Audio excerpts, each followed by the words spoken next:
매주 월요일 음식에 담긴 재미있는 과학 이야기를 들어보는 시간입니다. 푸드톡톡 이혜리 기자와 함께하겠습니다.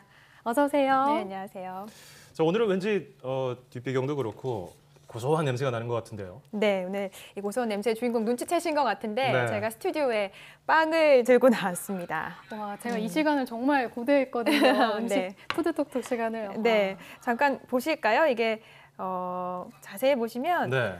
일반 빵은 아니고요. 아하. 제가 들고 나온 게 이제 천연 발효 빵인데요. 예. 여러 종류의 천연 발효 빵이 있는데 그 중에서도 캉파뉴라는 빵입니다.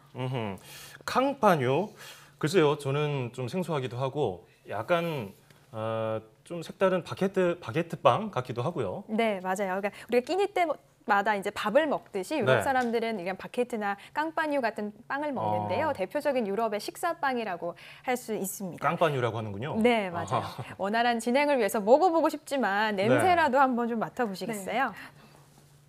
뭐 먹어봐도 되지 않을까요? 저도 한번 볼까요? 네. 빵입니다. 엄청 빵. 고소해요. 엄청 네. 고소하고 겉에는 조금 거친 느낌이 있네요. 네. 바게트 안에는 빵 좀- 같기도 하고 그렇죠.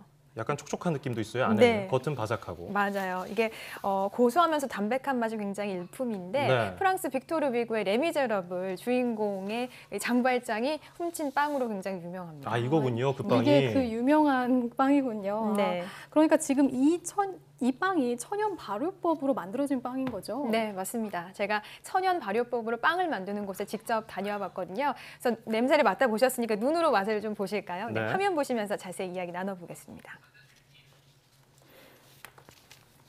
네, 여러 종류의 지금 빵이 보이죠. 음흠. 네, 뭐 정말 스튜디오에 있는 다양하네요. 그렇죠. 깡파뉴도 있고 치아바타 뭐 다양한 종류의 빵이 있는데요. 천연 발효 방식으로도 일반 제빵과 마찬가지로 다양한 종류의 빵을 만들 수 있습니다. 예. 물론 대다수가 좀 투박하면서도 소박한 맛이 일품인 빵들이 많아요. 예, 뭐 치아바타인가요? 그런 종류도 있고 여러 가지가 있네요. 네, 맞아요. 네, 화면으로 봐도 뭔가 단맛이나 느끼한 느낌의 빵보다는 깔끔한 맛을 내는 빵이 많아 보이네요. 아하. 네, 맞습니다. 실제로 이제 천연 발효빵의 경우에는 재료가 화려하지 않을 때 좀 더 그 매력을 제대로 느낄 수 있다라고 할 수 있어요. 단맛이나 버터 맛이 너무 강하면 천연 발효 과정에서 나오는 특유의 풍미를 제대로 느낄 수 없기 때문인데요. 제가 찾아간 저 빵집의 경우에도 물하고 소금, 밀가루가 주재료인 치아바타가 가장 인기가 좋다고 합니다. 아하, 이게 어떤 느낌인지 대충 알 것 같아요. 그러니까 초료 발효의 장점을 살린 재료가 단순한 빵들, 아까 뭡니까? 뭐 물, 치아바타, 밀가루, 바게트, 네. 소금 이 정도로 만들었으니까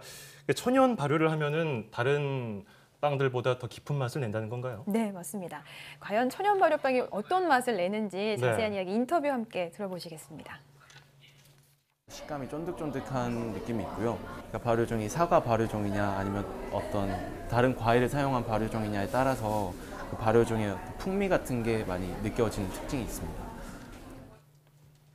네, 이 맛에 대한 이야기를 해보니까 아무래도 그 스튜디오에 나와 있는 빵이 더 먹고 싶기도 하고 네. 빨리 끝나고 먹어야겠다는 생각이 듭니다. 네, 이거야말로 정말 그림의 떡이 아니라 그러니까요. 그림의 빵이네요. 네. 네. 일단 아쉬운 마음을 뒤로 하고 이 천연 발효빵이 어떻게 만들어지는지 구체적으로 좀 설명 부탁드릴게요. 네.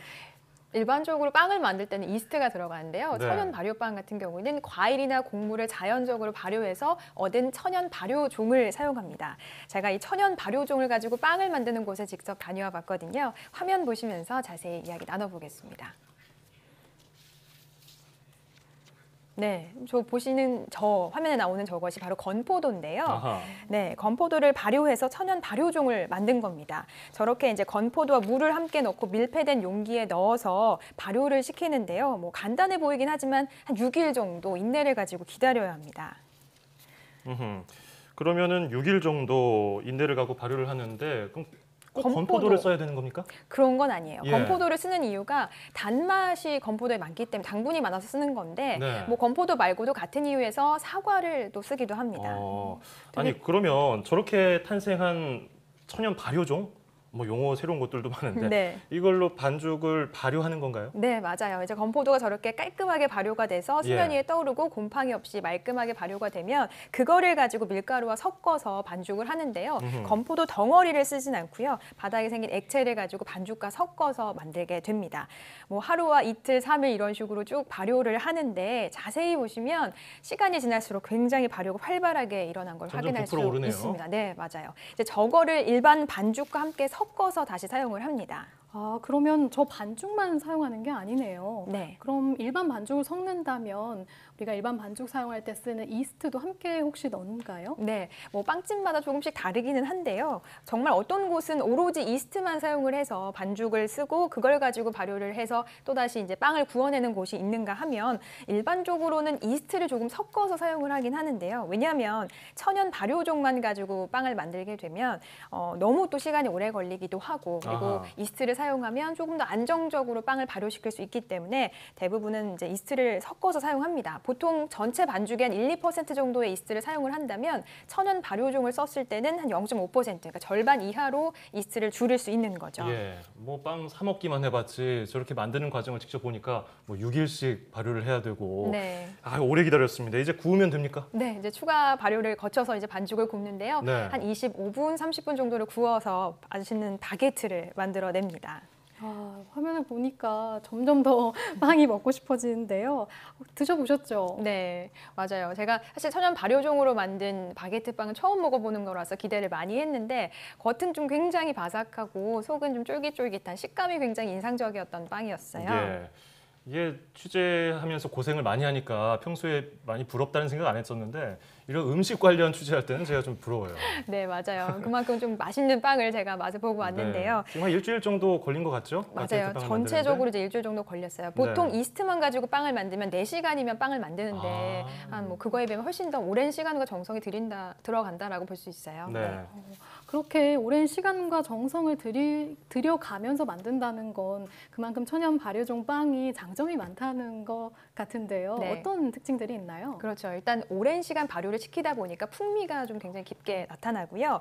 또 발효하는 과정에서 유기산과 젖산 같은 것들이 많이 나오는데 이것들이 이제 소화를 도와서 천연 발효빵이 굉장히 소화가 잘 되는 빵이다라고 평가가 됩니다. 자세한 이 밖의 장점들 전문가의 이야기 함께 들어보시겠습니다. 장시간 발효에 의한 어떤 그 껍질이라든가 내상의 식감이 좋은 측면도 가지고 있으며 노화에도 분명히 이스트 빵에 비해서는 지연된다고 볼 수 있습니다. 뭐 장시간 발효로 인해서 뭐 식감이라든지 뭐 촉촉한 것들 제가 직접 만져보고 아직 입에 대보진 않았습니다만 알 수 있겠는데 노화라고 말씀해 주셨단 말이에요. 네. 노화는 뭡니까? 네, 빵의 노화라고 하면 빵을 네. 굽고 공기 중에 두었을 때 이게 수분이 날아가서 빵이 마르는 그런 아하. 마르는 현상을 말하는데요. 일반적으로 천연 발효빵이 이런 빵의 노화가 더디다라고 봅니다. 네. 그렇군요.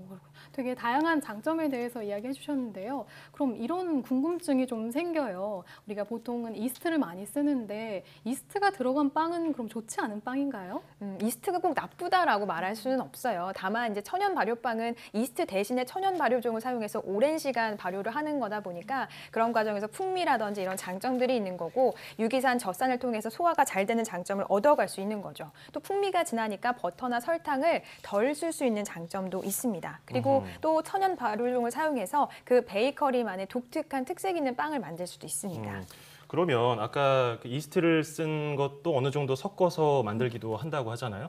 그 비율에 따라서 좀 만드는 시간도 다르고 맛도 달라지겠네요. 네, 보통은 사실 이스트는 정해진 비율이 있어요. 너무 이스트를 많이 사용하게 되면 좀 신맛이나 쓴맛이 날 수 있거든요. 그래서 적절한 비율이 있는데 그거의 한 절반 이하로 사용하게 되면 훨씬 더 이제 천연 발효빵의 맛을 제대로 절반 이하의 비율이 가장 좋다라고 얘기를 하더라고요. 그렇군요. 네. 요즘에 홈 베이킹도 많이들 하시잖아요. 그럼 이런 천연 발효종을 집에서 만들어서 빵을 만들어 볼 수도 있을까요? 그럼요. 아까 이제 건포도 발효종 보셨잖아요. 그냥 상온에서 물과 건포도를 넣고 6일 정도 두기만 하면 천연 발효종을 만들 수가 있어요. 그러니까 인내심을 갖고 만들면 얼마든지 집에서도 천연 발효빵을 만들 수 있습니다.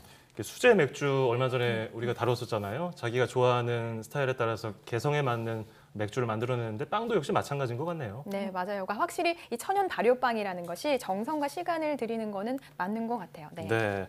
자, 천연 발효빵, 인내심이 만든 빵이라고 아까 이 기자가 설명해 줬는데 그게 딱 맞는 것 같습니다. 빵 잘 먹을게요. 네. 잘 들었습니다. 네.